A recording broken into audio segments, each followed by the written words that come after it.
The second Caliph of Islam, Umar Bin Khattab رضی اللہ عنہ. Umar Bin Khattab رضی اللہ عنہ. الحمد لله رب العالمين والصلاة والسلام على خاتم النبيين أما بعد فأعوذ بالله من الشيطان الرجيم بسم الله الرحمن الرحيم الصلاة والسلام عليك يا رسول الله وعلى آلك وأصحابك يا حبيب الله الصلاة والسلام عليك يا نبي الله وعلى آلك وأصحابك يا نور Allah. Dear viewers of Madani Channel, welcome once again in our new episode of our program, which is the second Caliph of Islam, Umar Bin Khattab رضی اللہ عنہ. In this series of program, dear viewers, we discuss the seerah of Sayyiduna Umar Bin Khattab رضی اللہ عنہ. We look at different aspects of his character, of his seerah, and we learn pearls of wisdom from them in order to also implement them in our lives and beautify our lives. And currently, dear viewers, we are talking about the reign of Farooq-e-Azam رضی اللہ عنہ, the affairs which he initiated during his reign, during his caliphate. And today we'll specifically talk about the Department of Police and Army that he established, and how important it was, and how sophisticated system he initiated, through which law and order was spread all across the Islamic empire. Before we talk about this in more detail, dear viewers, let's first of all listen to a virtue of sending peace and salutations upon the noble Prophet, the final messenger of Allah, sallallahu alayhi wa alihi wasallam. The second Caliph of Islam, Umar bin Khattab radiyallahu anhu, narrates that your du'as remain suspended between the earth and the heavens until you send salawat upon the Prophet, sallallahu alayhi wa alihi wasallam. So dear viewers, we've also learned that if we want our du'as to be accepted, then what we need to do, we need to recite salat upon the Prophet ﷺ, send peace and blessings upon the Prophet ﷺ prior to the dua, and also at the end of the dua if we can. Insha'Allah, our du'as will be accepted.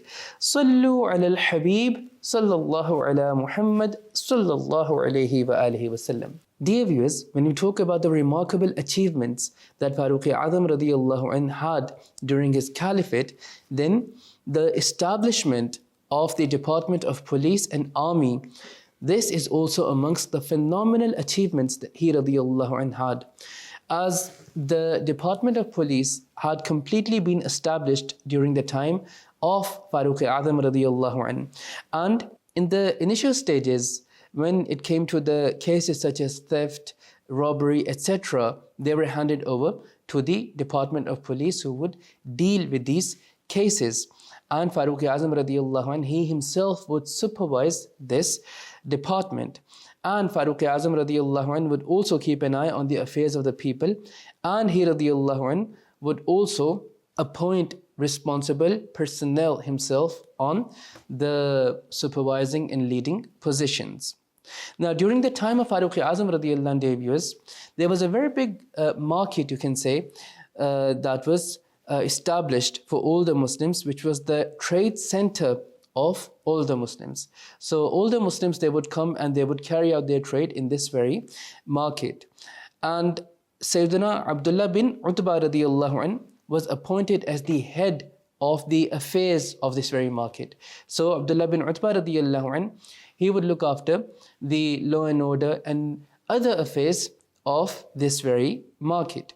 Now, you can see, dear viewers, that Farooq-e-Azam radiyallahu anhu had appointed a separate personnel over a trade market, which was a center of trade for Muslims at the time, and a specific individual, Sayyidina Abdullah bin Utbah radiyallahu anhu, was appointed to manage the affairs of that very market. He was, in other words, we can say in today's terminology, that he was the officer who was appointed to make sure that all the affairs of the market are run smoothly.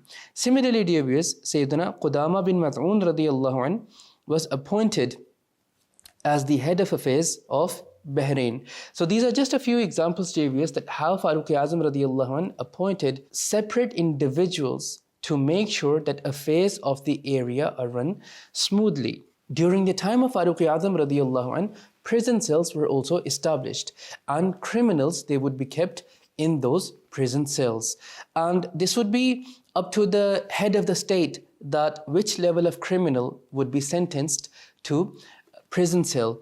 And this would also keep the law and order of the land in control. So this was also, dear viewers, a very good step that Farooq-e-Azam radi Allah had taken during his caliphate, that prison cells were also created, were also established. So depending on the level of crime that was committed by the criminal, he would then be taken to prison cell, and this would also serve as a message to others that they could also be subject to the similar kind of punishment if they go against the law and order of the land. So dear viewers, the Department of Police, prison cells, and a sophisticated system of keeping a check on law and order of the state was sophisticatedly formulated during the era of Farooq-e-Azam radiyallahu anhu, which played a major role in ensuring that law and order prevails all across the land. Furthermore, dear viewers, another phenomenal achievement of Farooq-e-Azam radiyallahu anhu was the Department of Army, the military bases that Farooq-e-Azam radiyallahu anhu had established during his reign. As dear viewers, you can imagine that how important the military, the army of a nation is for the safety of the nation, for the existence of the nation, for law and order to remain established within that very nation, especially when we talk about centuries before. This was a very big need for any prospering nation to have a sophisticated and strong army. So Farooq-e-Azam radiyallahu anhu also established a very formal and very sophisticated system of military within his reign. Now, before the time of Farooq-e-Azam radiyallahu anhu, and even within the time of Farooq-e-Azam radiyallahu anhu, many other nations, many other tribes, they had an army, but it wasn't an organized army, and many of their principles were against the principles of army, the principles of military. So now, when Farooq-e-Azam radiyallahu anhu established a formalized, a sophisticated system of army, it was based upon the principles of Quran and Sunnah. And this is why, dear viewers, the system of army, the military system that Farooq-e-Azam radiyallahu anhu introduced, that was one of the most successful, in fact, the most successful system that could ever be seen in the history of mankind. And Farooq-e-Azam radiyallahu anhu, he himself would make sure that he's personally involved in ensuring that the entire system is running smoothly, and he radiyallahu anhu also took many steps to attain this feat. Now, dear viewers, the military at the time was of two types. They were divided into two types. The first type would be of the soldiers who would always remain at the forefront of fighting a battle against the army, while the second type of soldiers would be those whom Farooq-e-Azam radiyallahu anhu wouldn't send to other cities, other areas. Rather, he radiyallahu anhu would keep them in Madinatul Munawwara, and they would only be called as and when it would be required. And even among this second type of soldiers, dear viewers, there would be further two divisions, there would be further two branches. One would be of those soldiers who would be ordinary soldiers, and then would be of those who would be elite commanders, who would be special commanders. They would be these special Sahaba of the Holy Prophet sallallahu alaihi wasallam, and they would remain in Madinatul Munawwara. And Farooq-e-Azam radiyallahu anhu would have appointed them at major and very senior positions. Why?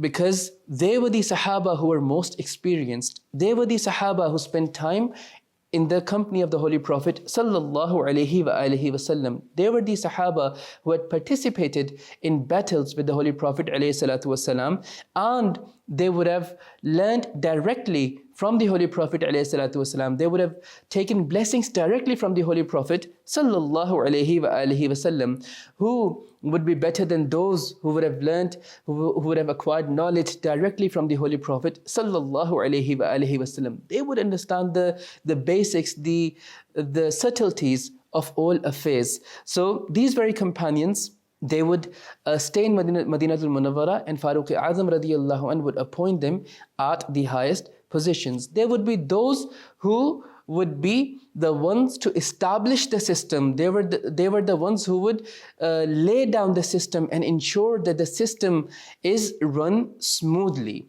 Whereas the other soldiers, they would pave ways to ensure that this system is run smoothly the way those Sahaba would have implemented it.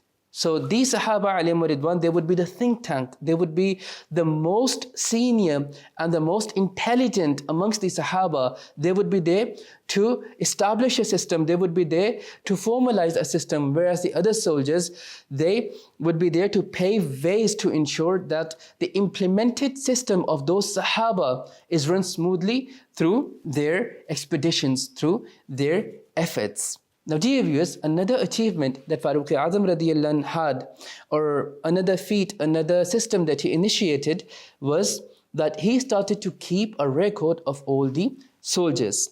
So when Sayyiduna Abu Huraira رضی اللہ عنہ came with a lot of spoils of war, Mali Ghanimat from Bahrain, then Farooq-e-Azam رضی اللہ عنہ, with a consultation, he established a register. He initiated a register in which the record of all the people was kept. And this task was assigned to Sayyiduna Aqil bin Abi Talib radiyallahu anhu, Sayyiduna Makhrama bin Nawfal radiyallahu anhu, and Sayyiduna Jubair bin Mut'im radiyallahu anhu. And these three individuals, they kept the record of all the soldiers in this register and record of other people as well. Remember, dear viewers, that this register was the very first of its kind, and this was done in Madinah al-Munawwara at the very initial stages. Thereafter, records of all the soldiers, they would be kept with the commander-in-chief of that very battalion within their own barracks, with their own cantonments. Dear viewers, another step that Farooq-e-Azam radiyallahu anhu took was that whenever an area would be conquered, then a special army would be deployed over there who would take control of the affairs of the area. Other than this, whenever there would be a need for any such initiative, then Farooq-e-Azam radiyallahu anhu, he would deploy a battalion over there in order to make sure that the affairs of that area are run smoothly.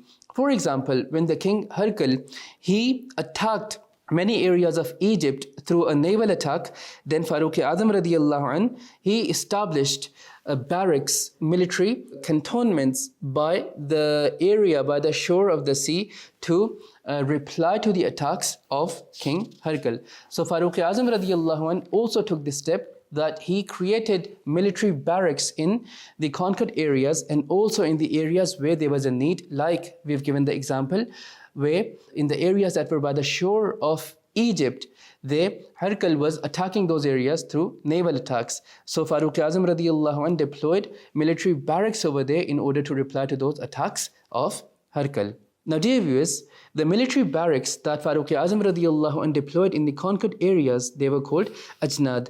And within those barracks, Farooq-e-Azam radiyallahu anhu had also made arrangements for the soldiers to live. And for the horses of the soldiers, Farooq-e-Azam radiyallahu anhu established such stables in which approximately 4,000 horses, along with weaponry, could easily stay at a time. Subhanallah. This was another amazing initiative of Farooq-e-Azam radiyallahu anhu, dear viewers, where these military barracks were formed and the arrangements for soldiers to live were also made in it. And stables for the horses of soldiers were also established, in which approximately 4,000 horses along with war weaponry could stay at a time with comfort.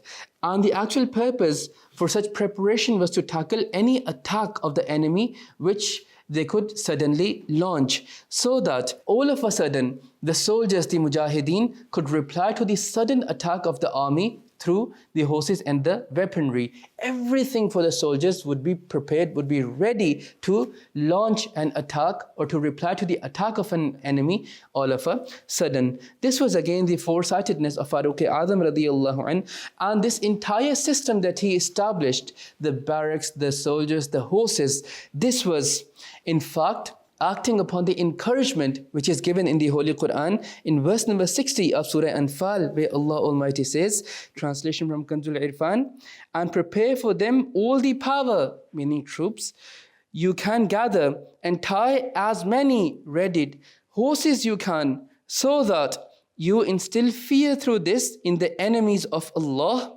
and your enemies and other than them. You do not know them. Allah knows them. Subhanallah. So Allah Almighty encourages us in the Holy Quran to be ready for the attack of the enemy. And Farooq-e-Azam radi Allah anh duly acted upon this very encouragement of the Quran. Similarly, dear viewers, in the military barracks of Damascus, Farooq-e-Azam radi Allah anh deployed Sayyiduna Yazid bin Abu Sufyan radiallahu anh as the commander-in-chief. He was the first commander-in-chief in the military barracks of Damascus. In the military barracks of Hams, the first commander-in-chief was Sayyiduna Abu Ubaidah bin Jarrah radiallahu anh. In the military barracks of Qansarin, the first commander-in-chief was Sayyiduna Khalid bin Walid radiallahu anh. The first commander-in-chief in the military barracks of Jordan, it was Sayyiduna Muawiyah radiyallahu anh, subhanallah. So these are the few commander-in-chiefs, dear viewers, which Farooq-e-Azam radiyallahu anh had appointed in different military barracks. Dear viewers, one secret behind the victories of Farooq-e-Azam radiyallahu anh, the vastness of the empire during the reign of Farooq-e-Azam radiyallahu anh was also that he radiyallahu anh would not let the number of army personnel fall down. He radiyallahu anh would make sure that the army personnel, the soldiers in the Islamic armies keep increasing, because whenever a battle would take place, many soldiers would also attain martyrdom. So it was very important for Farooq-e-Azam radiyallahu anh to ensure that the army personnel, the number of soldiers in the Islamic army do not fall down. So he would keep deploying more and more personnel, more and more individuals in the Islamic army, which was also one reason for the victories of Islam, and one of the reasons why the enemies of Islam, they were afraid of Farooq-e-Azam radiyallahu anh and the Islamic power of the time. Another greatness of Farooq-e-Azam radiyallahu anh was that he radiyallahu anh kept increasing the number of soldiers, and he radiyallahu anh included other nations, other tribes within the Islamic armies as well, within the Islamic forces as well. So the Islamic army did not comprise of only the Arabs, but other nations, other tribes who were non-Arabs. When they embraced Islam, they were also included within the Islamic army.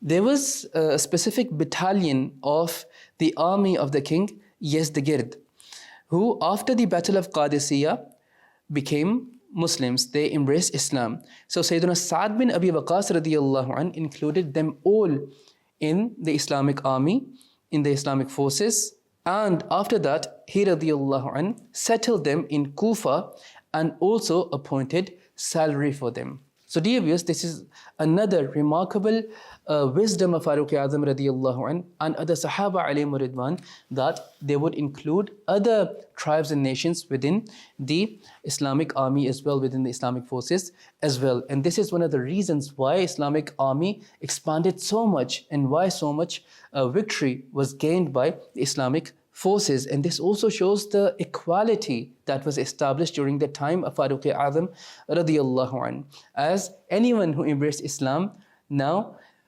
all races, all system of caste, everything comes to an end. Why? Because they've embraced Islam. And no white has superiority over black, no black has superiority over white, except for taqwa. Subhanallah. So a great system of equality can also be seen from this fact that Farooq-e-Azam radiyallahu anh would also include other tribemen and other races within the Islamic army. Now dear viewers, remember that for prosperity of any army, for the success of any army, it is very important to appoint competent commander-in-chiefs in the army. And this is what Farooq-e-Azam radiyallahu anh had also done. For example, during the Battle of Nahawind, now what happened was that Sayyiduna Nu'man bin Muqarrin radiyallahu anh was the commander-in-chief of that very Muslim battalion, that very Muslim army. Now, when they went close to the enemy, what they had done was that they had laid metal thorns in the path of the Muslim army from which they would have crossed to reach the enemy. Now, this was first time ever that this trick was used against the Muslim army. And Nu'man bin Muqarrin radiallahu anh, being the commander-in-chief of that very battalion, of that very army, this was something which had never happened before. Now, what happened was that as the Muslim army proceeded forward, now those thorns, they pricked the hooves of the horses, and the horses, they could not go any further.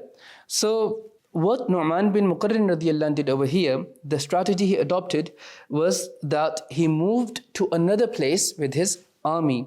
And the enemy, they thought that the Muslims, they fled and they won. So they cleaned up the path, they cleaned up all the thorns, and they went after, in pursuit of the Muslim army. Now, when they did this, now Nu'man bin Muqarrin radiallahu anh, they attacked the disbelieving army from the other side, and Allah subhanahu wa ta'ala granted Muslims victory. But all this required quick thinking, and Nu'man bin Muqarrin radiallahu anh adopted this strategy against this very trick of the enemy. Similarly, dear viewers, the Battle of Yarmouk was one of the most important battles that were fought against the Romans at that time.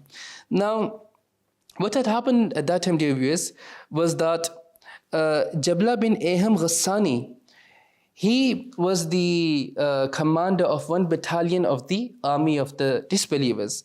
And he came with the soldiers of 60,000 against the Muslims in the battlefield. Now, Sayyiduna Abu Ubaidah bin Jarrah radiallahu anh, he commanded the Muslim army to be ready for the battle.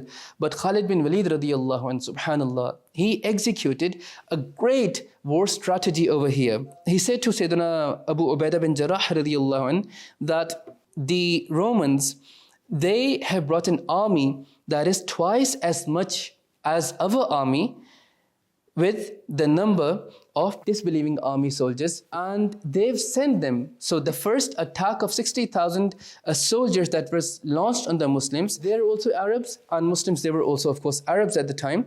They, because of being of the same type, the 60,000 disbelieving army soldiers, they would dominate the Muslims. And Khalid bin Walid radiallahu anh said that if we fight them with the full army, then their dominance would remain on us. So he radiallahu anh, he executed a war strategy over here, where what he did was that to fight those 60,000 disbelieving army, he radiallahu anh chose only 30 Sahaba and took permission from Abu Ubaidah bin Jarrah radiallahu anh to go in front of the 60,000 army with only 30 Sahaba. Abu Ubaidah bin Jarrah radiallahu anh gave him another 30 Sahaba so that he can go to fight against 60,000 disbelieving army soldiers with at least 60 Sahaba. So when Khalid bin Walid radiallahu anh chose only 30 Sahaba to fight 60,000 disbelieving soldiers, this meant that every single companion, every single Sahabi would be facing 2,000